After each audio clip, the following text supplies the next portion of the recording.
এত কম বয়সে যদি এটা এত বড় বেয়াদব হয়, মাত্র 16 বছরে যদি এত নারী দেখে, এত উলঙ্গ ছবি দেখে, এই হাইওয়ান 40 বছর পর্যন্ত কি করবে? তার বয়স যখন 60 হবে, 50 বছর হবে, ওই করবেটা কি? ওই কি করবে? বইয়ে বইয়ে বুড়া মিয়ারা বইয়ে বেকাল সাধু আনে বন খায়, হ্যাঁ, হটর হটর করে বইয়ে বইয়ে গেল বন খায়, বিড়ি খায়, বইয়ে পান খায়, চা খায়।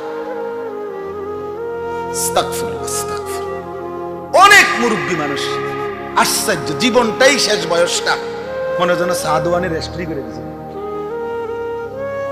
চা দোকানদারের রেস্টুরি করে দিছে। ধর চিকন টুল একটা বয়ে দিছে চা দোকানদার, টুল বই একটা সোফা দিত, তত মনটারে বুঝাইতাম এটা। আজ এত বছরের বুড়া মানুষ একটা সোফাত বইয়ে, চিকন টুলের মধ্যে ঠিক মতো পিছনে কিনা লাগেও না, অর্ধেকটা টুল, এই টুলটার মধ্যে এমনি বইয়া একটার পর একটা বিড়ি খাইতেছে, আর রঙিন টেলিভিশনে নর্তকীর নাচ দেখে, নাটক দেখে, সিনেমা দেখে। আস্তাগফিরুল্লাহ, এটা মুসলমানের বুড়া মিয়া? একজন মুসলিম চাচা এমন হওয়ার কথা? একজন মুসলমান দাদা এমন নিকৃষ্ট হওয়ার কথা? মিয়া, ইনসাফ বলে এটা? 60 বছর বয়স্ক বুড়ো মানুষও যদি এমন বেহায়া হয় যে উনি এখনো নাটক দেখে, নর্তকী দেখে, ওই সমাজের কিশোর তলে শিখবে কাকে? বলেন। 60 বছর বয়সী দাদাও যদি বিড়ি সিগারেট খাইতে খাইতে নাতিরে যদি কয়, নাতি পড়ালেখা করে মানুষ হও, নাতি যদি কয়, দাদা মনে কিছু নিয়ে নামদের মতো নিয়ে যেতাম, তখন আমার মতো হইলে তো এটাই করলে, আল্লাহ বাঁচাইছে, আমার দাদা না, চিনছেন নাম না আমার, আমি যদি আপনার নাতি হইতাম তো ঠিকই এটা করলাম। হ্যাঁ, যদি বলেন না নাতি আমার মতো হইও না, বাইজিদ বুস্তামির মতো হইও, তো তাহলে নাতি যদি জিজ্ঞাসা করে, দাদা যেটা আমনের গায়ে সইল না, আমনের শৈলে কুলাইল না, যেটা আমারে গায়েটা চাপাইতেন আছে, তখন কি বলবেন? অতএব জওয়ান বুড়ো, নারী পুরুষ, বয়স্ক কিশোর, আমি আপনি প্রত্যেকে খোদার কসম ভাবা উচিত। আমার প্রথম কথা এটা। প্রিয় নওজওয়ান, আমি প্রত্যেক দিন খোদার 12 মাস এটা বলি রে ভাই, তু আগার মেরা নিহি বনতা না বন আপনা তো বন। এই সমাজের, এই দেশের, এই পৃথিবীর, এই সমাজের, এই বাড়ির, এই এলাকার, এই মহল্লার কারো কোনো উপকার যদি তুমি নাও করো, প্রিয় ছেলেরা, বাবারা, কমপক্ষে নিজের ভালো করো। অনেক জনসমর্থন দিয়ে আমি কোনো প্রার্থী না, আমি কোনো প্রার্থী না, আমার কোনো মার্কা নাই। অতএব দয়া করে আল্লাহর জন্য আসছি আমরা, আখেরাতের আশায় 2-4টা কথা বলা শোনা, এটা মাকসাদ। এই জন্য আমি অনুরোধও করলাম, আদেশও করলাম, একজনও মোবাইল হাতে ধরে উঠায়ও না, এটা ভালো হবে দোস্ত। আমাদের একটা পরীক্ষিত আমল, যে তাজরিবা, অভিজ্ঞতা, মোবাইলটাকে পকেটে রেখে যদি কেউ দিল দিয়া, মনোযোগ দিয়ে, চোখের দিকে তাকায়, আল্লাহর কথা কিছুক্ষণ শুনে, ধীরে ধীরে আলহামদুলিল্লাহ জিন্দেগি পরিবর্তন হয়, একটা মানসিকতা তৈরি হয়, সামান্যতম হলেও বিবেক জাগে, অনুভূতি জাগে। আর যদি অনুভূতি না জাগে তো কোনো লাভ হয় না। এই জন্য দয়া করে দোস্ত, প্রত্যেকে আমার এই কথাটা মানলে ভালো। দ্বিতীয় অনুরোধ হলো, এই দাঁড়ানোওয়ালারা এখানে দেখেন, এই যে এই সাইডে আরো জায়গা আছে, তোমরা ভাই নওজওয়ান, তোমরা যদি আরেকটু চাপাইয়া বসো ডানে বামে, তাহলে পিছনে জায়গা খালি হবে। সবাই যদি একটু 1-2 ইঞ্চি, না এরা না এসে পারবে না, এরা সরতে হবে।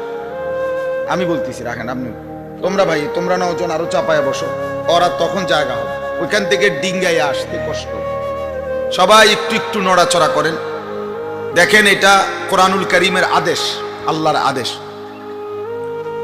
যদি কথা বলেন না, একদম কথা বলবেন না, নিষেধ করেন। এমনি আগান ভাইয়া। একজন মুসলমানকে দ্বীনি মজলিসে জায়গা করে দেওয়া অনেক বড় নেকির কাজ। আল্লাহ নিজে বলছে যে তোমাদেরকে যখন কোনো মজলিসে জায়গা ছেড়ে দিতে বলা হয়, তোমরা জায়গা করে দিও, আমি আল্লাহ তোমাদের অন্তর প্রশস্ত করে দেব। কোরআন শরীফের আয়াত, ইজা কিলা লাকুম তাফাসসাহু ফিল মাজালিস ফাফসাহু ইয়াফসাহিল্লাহু লাকুম। আর কাউরে আল্লাহ দিল প্রশস্ত করা মানে কি? আল্লাহ তাআলা কারো অন্তর প্রশস্ত করে দেওয়া, এই কথার অর্থ হলো আল্লাহ তাআলা তার অন্তরের মধ্যে ঈমান ইসলামের নূর দান করবে আল্লাহর থেকে। আফামান শারাহাল্লাহু সাদরাহু লিল ইসলাম ফাহুয়া আলা নূরিম মির রাব্বি। আল্লাহ তাআলা কোরআনে বলছেন, আল্লাহ যার অন্তর, বক্ষ, সিনা ইসলামের জন্য প্রশস্ত করে দেয়, তাকে আল্লাহ তাআলা তার নিজের পক্ষ থেকে একটা নূর, আলো দিয়ে দেয়। সে আলোর বরকতে সে পরবর্তী জিন্দেগি আল্লাহর পথে চলতে পারে। অনেক বড় ফজিলত, অনেক বড়। আল্লাহ কোরআনে বলছে, ফামান ইউরিদিল্লাহু আন ইয়াহদিয়াহু ইয়াশরাহ সাদরাহু লিল ইসলাম। আল্লাহ নিজে যার হেদায়েত চায়, আল্লাহ যাকে হেদায়েত দিতে চায়, আল্লাহ নিজেই বলছেন আল্লাহ তাকে ইসলামের জন্য তার সিনা, তার বক্ষ প্রশস্ত করে দেয়, উন্মোচিত করে দেয়। তো এটা আল্লাহ এখানে ওয়াদা দিছে, তুমি আমার বান্দার জন্য জায়গা করে দিও, ইয়াফসাহিল্লাহু লাকুম, তোমাদের জন্য আল্লাহ প্রশস্ত করে দিবে। তাহলে আমি যদি এক ইঞ্চি জায়গা ছেড়ে দেওয়ার বরকতে যদি আরেকজন ভাই বসতে পারে, আর এর বরকতে আল্লাহ যদি আমার দিলের মধ্যে একটু নূর দেয়, এটা অনেক বড় বরকত। ছেড়ে দিলাম সামান্য, পাইলাম অনেক বেশি, অনেক বেশি, অনেক বড় নিয়ামত। এজন্য এটা জরুরি। তোমরা বাকি যারা নওজোয়ান, দয়া করে তোমরাও যদি কোনোভাবেই আর ভিতরে বসার সুযোগ না হয়, তো প্রয়োজনে নিজেদের জুতার উপরে ওইখানেই বসো, রাস্তার উপরেই বসো, তাইলেও বরকত হবে ভাই। যে যতক্ষণই শোনেন কোনো অসুবিধা নেই, 2 মিনিট শুনলে 2 মিনিট পরে যায়েন গা, 20 মিনিট পরে হলে 20 মিনিট পরে চলে যায়েন, কোনো অসুবিধা নেই। আমরা কেউই বসে থাকতে আসি না, কেউই আমরা বসে থাকতে আসি নাই, আমরা চলেই যাব, আপনারাও আমরাও, এবং যেতে যেতে একদিন দুনিয়া থেকেই চলে যাব, এটাই সত্য। কেউই আমরা থাকতে আসি না। অতএব বিকট চিৎকারে ঠিক বলো না, ফাজলামি করো না বাপ, সাবধান। কেউ কোনো রকমের ফাজলামি করো না। আল্লাহর কথা বলার পরে যদি সামান্য বিদ্রুপ কেউ করে, তো এটা কুফরি। সাবধান। কোন আলেমের কোনো কথা, কোন দ্বীনের কোনো কথাকে যদি যেই কোনো কিছু সামান্য তুচ্ছতাচ্ছিল্য করে বুঝে শুনে, তো এটা কুফরি, ইস্তেহজা, অনেক বড় অপরাধ, অনেক বড় অপরাধ। একটা গুনাহ করা, এটা হলো একটা গুনাহ, আর একটা হলো এটাকে উপহাস করা, এটা কুফরি।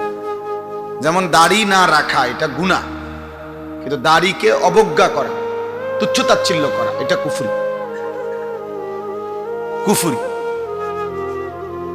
সুদ খাওয়া, এটা তো গুনাহ, কিন্তু এটাকে বিদ্রুপ করা, চাই চলেন না দেহি, কেমনে চলবে না, সুন্দর সুন্দর কথা কন মিয়া, দেশ চলেনি কোনো আনে সুদ ছাড়া।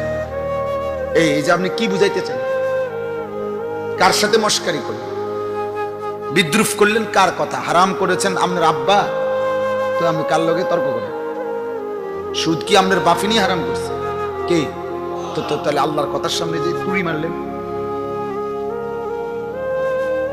কথা বুঝেন নাই? সাংঘাতিক, এটা কুফরি, কঠিন ব্যাপার, কঠিন ব্যাপার, কঠিন ব্যাপার।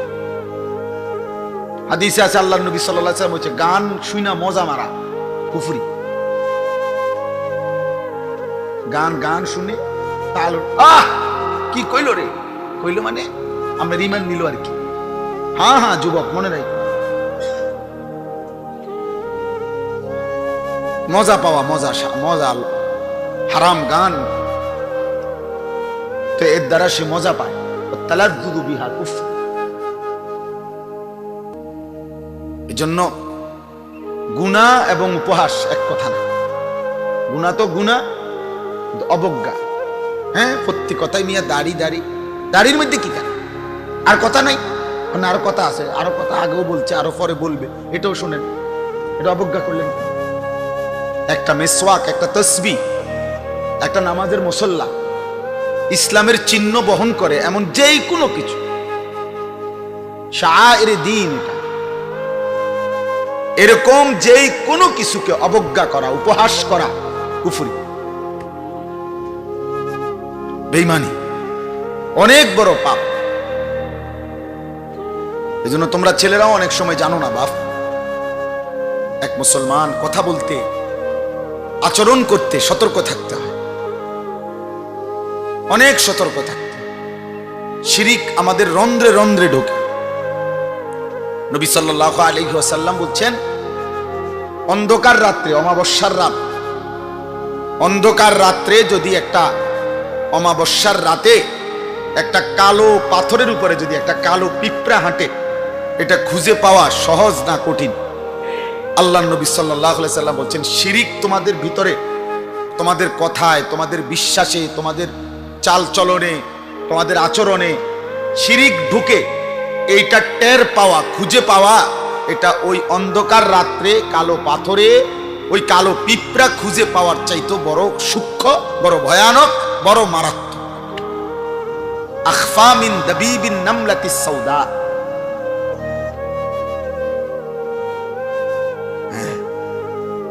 এজন্য কোরআনুল কারীমের মধ্যে আছে, আল্লাহ তাআলা বলছেন সূরা হুজুরাতের মধ্যে, আল্লাহ তাআলা পরিষ্কার বলছেন, হে ঈমানদার, আমার বন্ধুর আগে বাইরো না, আগ বাড়বা না, আমার নবী সাল্লাল্লাহু আলাইহি সাল্লামের সামনে আওয়াজ উঁচু করবা না, তোমরা একজন আরেকজনকে যেভাবে ডাকাডাকি করো আমার নবীকে এভাবে ডাকবা না।